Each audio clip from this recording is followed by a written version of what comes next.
Welcome back to r/LegalAdvice, where people ask questions, get advice, and we get satisfaction. Today we will focus on some legal advice stories from the UK, and by the way, if you haven't already, please don't forget to check out my Patreon at patreon.com/ripeyoutube for exclusive Reddit content. Without any further ado, let's dive right into the stories. And the first one is titled, "Wife left with no notice, leaving me with the kids and no money." I woke up this morning to my wife being gone with no notice. She has drained our bank accounts to hers, left me and the kids on our own with nothing. I have recently been made redundant due to the virus, and I don't know what is happening with the courts and solicitors, and I am just lost. Please help, any advice is appreciated. I am in Wales if that matters. And a user in the comments said, "OP, you have way too much to unpick in one message. What is your legal question?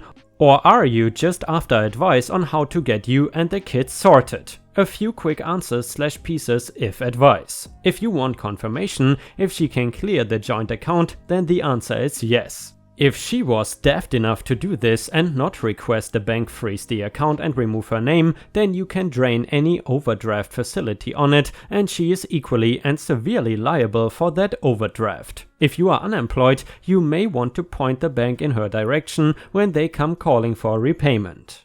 As for immediate help, you can contact your GP or health visitor if kids are under 5 to get an online voucher for a food bank. They will be able to give you food for free that will tide you over for a few days. In the meantime, contact Universal Credit to either amend your joint claim to a single claim, or if not currently claiming, to raise a claim. They can arrange to give you an advance to help tide you over money-wise, but I would advise you not to take more than you need, as you will have to repay it out of your monthly payments you will be awarded each month. The more you take initially, the bigger the chunk that gets taken out of your monthly payment. You should also call Child Benefit and get it transferred into your name and paid into an account that is in your name only. If you have family or friends who can help you out with enough to tide you over for the first month, it will help long term in not getting any benefits garnished to repay loans. If she works, I would also contact the CMS and put in a child maintenance claim against her. It costs £20 to open a case, and if you don't know her current address, give her parents' address. If you rent, contact your landlord or rental agency to let them know your next rent payment may be late, but that you ain't claiming Universal Credit and will catch up as soon as possible. If you have a mortgage, then call them and see if you can apply for a mortgage holiday or to switch to interest only for a few months until you can get back on your feet. As for other bills, council tax call and tell them she has moved out and claim your single person's discount. Check that you are on the cheapest tariffs for energy, cancel any direct debits that relate to the ex, her life insurance, her car insurance, etc. Look at anything you have on hire purchase and see if it is necessary. If you cannot meet the monthly payment, then look to return it and getting out of the deal. If you have Sky TV, they are currently offering 3 months free if you tell them you have lost your job because of the virus. If you are outside your 12-month period, cancel it. Citizens Advice are great for helping you claim benefits and any questions you have. Shelter can give advice if you rent or are facing homelessness. Step Change and Christians Against Poverty can help you with debt advice. If you cannot meet your bills even with Universal Credit, they can look at debt management plans, debt relief orders, IVAs and bankruptcy. It is not the end of the world to end up in a debt management plan or insolvency. It is only temporary, and the faster you get it sorted, the better. I gotta say guys, this is a horrible situation. I cannot imagine how it would feel to be left alone with the kids and your wife just took off. If you were in OP's situation, what would you do first? Let us know in the comments, and while you're at it, in case you want to show your support, I would really appreciate it if you could post some star emojis in the comments and also like the video. Thank you so much in advance, it really helps. Update to the wife's story. Thanks for all your help on my post. I still have not managed to speak to my wife. She's safe and well according to her family. I managed to source some food through a few charities, enough for the kids to stay fed, which is all that matters to me. I also managed to secure a payment holiday on most of our bills, have been using what little I have left to pay out the rest. Just wanted to thank you all again for your advice and support. I think I'm gonna get through this. On a brighter side, I finally lost the weight I've been saying I'm going to for years. And guys, in regards to this story, I was actually able to dig up some extra information, and now it seems that the wife actually came back and OP is back together with her. However, unfortunately, the reason why the wife left in the first place was not given to me at least. And the next one is titled, "Friend took a personal loan and is delaying to pay it back." A friend of mine has taken a $10,000 loan from me because she was in desperate need for it for family reasons. This was in November 2018 and she promised to return it back in 2 months. Here we are today and she has not paid anything back. Every time she's asking for extensions with some excuse. All this while we too were not pressed for money, so we kept giving her more time. Now we found out that she had some personal things going on and on a divorce path with her husband due to things she has done. And she does not have a stable income job from the last 8 months and has also lied to us that this loan was for her husband. The fact is that her husband is not aware of this loan at all and she's begging us not to tell him. We are worried now as the virus had made situations bad for us and we need our money back. We know she cannot pay it now, but also we have not written a legal document that she owes us money, because we trusted her at that time. The strong proofs we have are the bank transfers, an email where she acknowledges receiving money as loan plus interest terms, and text messages where she agrees the amount to pay and when, but that is all.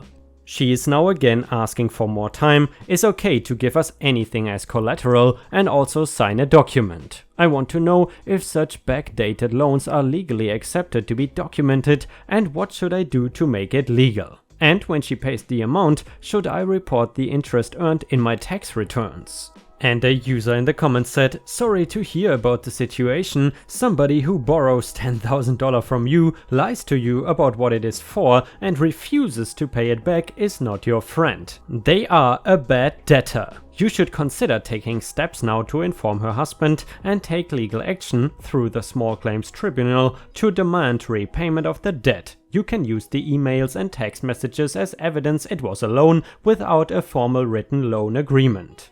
In terms of documenting things now, if you create a document with her, sign and date it November 2018 and pretend it had been signed 18 months ago, you are committing fraud and putting yourself at risk in a number of ways. You can, however, create a loan agreement and take security from her now, signed and dated May 2020, which includes clauses acknowledging that the agreement is now documenting a loan which was made 18 months ago. This would be better than nothing, but there is a material risk it may be ignored or unwound by other parties in the event she becomes bankrupt or gets divorced. So guys, I would love to know, what would you do if you lend someone $10,000 and he essentially refuses to pay you back?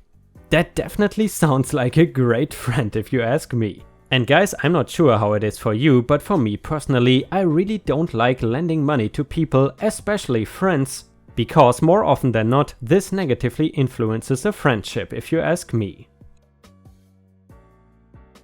Update: friend took a personal loan. Hey Reddit, I did a post here a while ago seeking help on how to get back my money. Good news, I got some of it back. Thanks to all your comments and guidance, I called her and let her know that I've got the paperwork done, no backdated, just stating that loan was taken on XX date and will be expecting her to sign the papers in front of a JP/A lawyer as witness. She then kept pulling excuses on the date and time to meet and been delaying on it. I lost my patience and informed her on Friday, last week, that I shall be proceeding to take legal action via the Small Claims Court/VCAT on Wednesday if she still refuses to pay or sign the papers legally in a calm and respectful wording. I have also sent her the whole messages, email and voice call recordings that I have in relation to the loan. She did not reply back, and on Tuesday evening she said that all the amount owed will be arranged and begged not to take any legal steps. On Wednesday morning she paid back 9,000 out of the 10,000 and asked for 2 more weeks to pay the remaining amount owed. Respite. I felt that the position and clarity I had from the Reddit comments and the whole conversation, messages, etc. may have made her pay the monies, knowing that she will be in trouble if she does not agree. Anyways, I will be waiting for 2 more weeks to see what happens and will update here. Once again, thank you all, I learned my lessons, hopefully someone else will too. And the next one is titled, Ex-boyfriend assaulted me and I have concussion as a result. Police are saying there's a lack of evidence. What evidence could I provide? Sorry if this is a bit of a mess, I am on mobile. For a bit of context, my ex-boyfriend grew to become an abusive person, so this assault led me to leave his home and move back in with my parents. The most recent assault was the most serious. We were talking about his coursework and his deteriorating mental health. We are both 18 and at college when he got angry and pushed me hard. I was sat up on his bed, but I ended up hitting my head on the metal bed frame and am now recovering from a concussion because of it. His mother witnessed the conversation and the assault. The morning after he called 111 because he was feeling bad about hurting me and I was feeling unwell. However, he lied and said that we were playing around and that is how I hit my head. They told me it was post-concussion syndrome and to rest. However, I felt worse, so I went to A&E and got checked again while explaining the whole situation. The doctor there told me it was a minor head injury, but it can take 2 weeks to heal. I then escaped from him after I left the hospital and went straight home to my parents' house. Once I got home, I reported the incident to the police and provided a statement. They arrested my ex for a common assault and he's currently on police bail until early May. However, I received a phone call from the police yesterday asking me whether I wanted to press charges as he has denied everything that has happened. The officer warned me that it is a he says she says situation and that there may not be enough evidence to prosecute. What could I provide as evidence? I've had previous injuries from him, but nothing was photographed as they were all internal injuries. However, I did seek medical attention from both my GP and my local hospital for all injuries caused by him. His mother was the only witness to the assault explained above, but she has told police that she doesn't want to get involved. Would that mean that I would miss out on a critical witness statement? I'm just worried that the court are not going to believe me.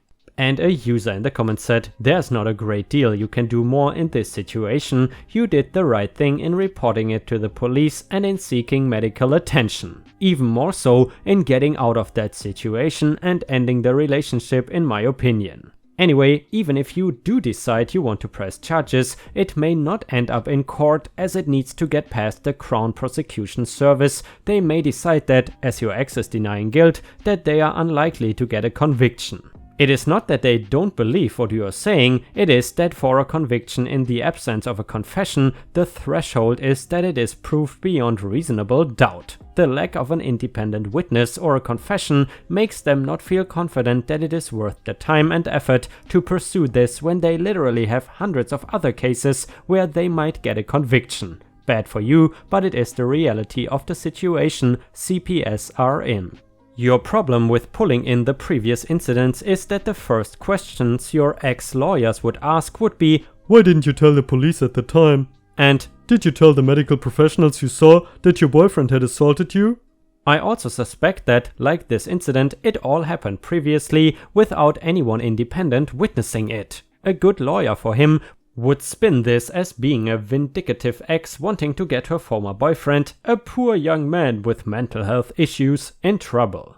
So in the end, you have the right to ask the police to continue with this, but need to be aware that you might not get the outcome you want. It might just be better to chalk this up to bad experience, make sure you get the support you need and move on. It is on the system now, so it could be that it will come back to bite him as evidence of repeated behavior if he tries that sort of behavior with someone else. And he probably will, as he has done it and got away with it so far. And guys, if you were in this horrible situation that OP is in, what would you do to get back at your boyfriend? I mean, honestly, it would really upset me if this guy got away scot-free. The next one is an update to the ex-boyfriend assault story. Thank you so much for all your help, it is greatly appreciated. I did press charges against him because I wanted to take a chance and see if it would get anywhere, even if that chance was small. He was arrested and denied everything. The police officer clarified that he had said that he did push me, but not with the intention of assaulting me. My ex also claimed that none of the other injuries ever happened, so the police said that there was nothing they could do, even with my medical records that they asked the hospital and my GP for. He has now been released again, and it seems that my case won't go anywhere. He had a solicitor too, which probably helped him a lot. Thank you all again.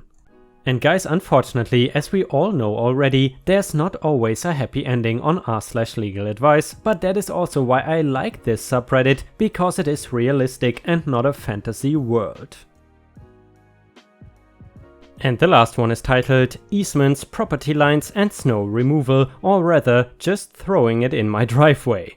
My house is located in a line of row homes. Behind the row is an apartment complex. Between the complex and the homes is driveways for the homes leading up to our garages, a private alley and the back door to the apartment. When I first bought the house, all the neighbors talked about what a great neighbor the apartment complex was. Polite staff, and they plowed the alley when it snowed, which was pretty great because these private alleys are not plowed by the city, so some of the blocks that don't have to band together to pay for private snow removal. For the first few years they were great, last year or two not so much. I think they may have had a change in management, but I'm not sure. Their staff have been parking more and more cars back there, to the point that even when they all appear to be parked legally, it can be impossible to navigate. Blasting their horns all day and routinely just parking right in the center of the alley, blocking traffic. When you ask them to move so you can get out, if they even acknowledge you, they just tell you to drive around to the other side.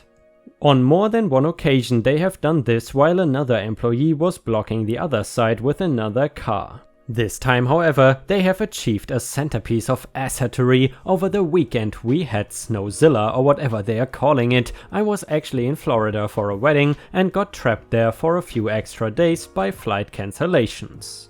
When we arrived home, we noticed that snowplows had blocked the private alley across the street with a giant wall of snow, but our alley looked clear. Then we pull around behind our house and discover the apartment complex had cleared their parking spots and a narrow path for their cars to get through.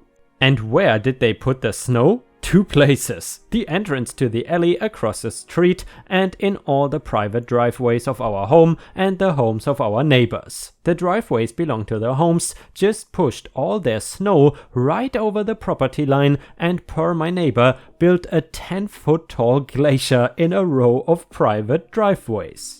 I am not entirely clear on who owns the alley, but the houses with their garages predate the apartments by several decades, and the driveways are owned by the houses, so I assume that if the apartment complex owns the alley, there is an easement in place.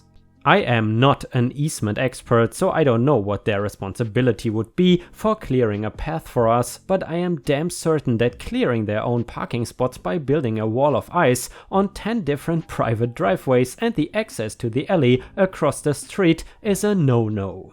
It is no longer a glacier, but it is still impassable by a car. I imagine my neighbors might have photos from when it first happened, which I will add later if I get them. My elderly neighbor on one side tells me it was much worse initially. She also tells me the elderly neighbor on the other side went over to the management office and read management the riot act, but it obviously was not enough to get them to do anything about it. The melting was more intense in my driveway. It is near the center of the row, so it got more direct sunlight. To the left and right there are several cars trapped and engulfed in snow. Other driveways are empty. These neighbors were not home when plowtastrophe happened and are currently parked out on the street or area private lots. I am lucky that I am young and healthy enough to dig out. At least half of my neighbors are not though, with several having lived on the block since the 60s or 70s. One woman is in her 80s or 90s and has even lived here since she was a child. My initial response was to start digging myself out and piling the snow in front of the apartment's door, but my better half plus a confused looking tenant trying to get in made me realize that that was a terrible idea, so I cleared the snow from their door. We then spent the next half hour excavating a narrow path into our own driveway so we could park our car. It is too cold and icy right now, but tomorrow I am going to try to dig out my elderly neighbors. Their previous bad behavior seems like it might be unactionable or at least a massive PETA to pursue on their own, but this is over the top. All kinds of trespass, creating hazards, trapping the elderly, blocking roadways, etc. Any ideas what all us neighbors could do to get this mess cleaned up and or make sure it does not happen again? Mini update, the employees who were arriving are not here to clear the snow wall, they are moving refrigerators, obviously they are blocking the alley while they do it. Currently, the alley entry on the front side of the car is completely blocked by the snow pile at that end, so anyone who lives past that truck is stuck until they decide they are done. Update again, talk to the 75-year-old neighbor who went to management when it first happened and got some bonus details. Apparently this was done at 2 in the morning, so they woke up half the people on the street while doing it. It was not a private plow company, it was the guys who work for the complex. Neighbor who talked to management the next day got told, "It is what it is." When she pushed the issue further, they promised to have the guys clean it up tomorrow. That was on Monday. Tuesday all the guys were given the day off from work, so nothing happened. They are starting to arrive for work now, so we will see what happens today. One of my other neighbors dug out most of the remaining trapped neighbors this morning. I cleared out a space for the neighbors who were blocked out and parked in the street. Going to check on the status of my online 311 complaint now and then call them shortly. And a user in the comments said, "Well, time to trespass anyone not a house resident from the private alley. Maybe buy a sign saying private property for the alley entrance. I would get a tow truck number. Have your neighbors make/share a list of plates and tell guests to put a sheet of paper in the window with the house number so people can confirm. Hire a snow removal service and send the apartment the invoice. Shoveling causes heart attacks and falls, not worth it, take them to small claims for a refund." And guys, I would love to know, have you ever been trapped in your house because of snow? Let us know if you did. Update to the snow removal story. First off, Philadelphia 311 was no help. They did not know the ownership status of the alley, so they declared it a private issue. I suggested to them maybe licensing and inspections might see a code issue here since it involves marked fire lanes, but they wouldn't forward it. They closed the case. They did transfer me a community organization that helps resolve these kinds of things, but the organization never called me back. Per suggestions in the first post, I started trying to get the actual easement text. I hit up my blog email list and asked my neighbors, many of them who have been on the blog for decades, if anyone had property line surveys, actual deeds, the easement or any other info easily available. That apparently opened a vein. It has been a busy week on the blog email list. I knew some neighbors were annoyed by the apartment's no nonsense and in general, but wow. Since then, there's been all kinds of stuff on the list and delivered to me personally by various neighbors, along with all kinds of suggestions, some practical, contact our local city council person, some less practical, contact state/national reps, and some way over the top that I'm sure LegalAdvice would recommend against that I won't go into. The apartment complex never followed through on their promise to clean it up, but at this point a week and a half of natural melting has rendered the issue moot. The concern now is seeing that it does not happen again. Two things on that front: I'm relatively new to the block, but several neighbors have been here and politically active for decades. Apparently, at the same time I was writing an email to our city council person, some neighbors were already on the phone with people they know in the office. I don't know exactly what is going to happen there, but the apartment is run by a reasonably sized management company. They want to make money, they don't want the attention of the city government. My hope would be maybe getting a note that basically reads, "What the F, don't do that," from the council person, gets the attention of management over there, and it just doesn't happen again. Second, if it does happen again, the question is how to escalate it. I assume that involves a lawyer, so I've been collecting info on the property/easement in case I have to contact one. One of my older neighbors happened to have her original deed, which is older than my parents, and a second deed from some ownership changes a few decades later, both containing the property measurements and text of the easement. The language is arcane legal speak and I am not a lawyer, but the way I read it as basically says, every part gets to use the alley, including both exits to the street at all times till the end of time. I would think this infers no party can do something that inhibits the use of the other parties. Maybe there's a lawyer here who's not my lawyer and not offering legal advice who can offer a non-professional opinion of if I'm reading that right. If it does happen again, any suggestions on how to document it and set things up so it is easy for a lawyer to do what they do? I can call the police if only to have a police report, but as far as fixing it, I'm betting they will declare it a civil matter. I can take a ton of pictures and hopefully will have the security camera in place by then. I can pull certified copies of my own deed, what else? And a user in the comments said, as with many other maintenance related issues involving tenancy, the best solution may be to hire someone to solve it for you, for example a snow removal company, and to sue the other party in small claims court depending on the amount due. The other party is denying you full access to your property, which is cause for damages in terms of inability to use your own vehicle, damages being the cost of renting a car or the snow removal service. While it may be tempting to return karma onto them by blocking their parking spots, don't do it. You open yourself to the same lawsuit or small claims threats. Be the bigger person and just make it clear for all and then sue. And guys, in this case I did some further research and it seemed that this actually did not happen again, so there was no need to go to small claims court from what I understood. Either way, unfortunately we have already reached the end of the video. So therefore, as usual, I would be really happy if you could click the bell button in case you are subscribed already to not miss any of my videos. Also, in case YouTube asks you during my video or after watching it whether you enjoyed the video or not, it would be incredibly helpful if you could answer that you really enjoyed the video and would watch again or something like that. Sometimes YouTube gives viewers these surveys and they are really important when it comes to the damn YouTube algorithm. Either way, thank you very much for watching, I hope you have a fantastic day and I see you again tomorrow.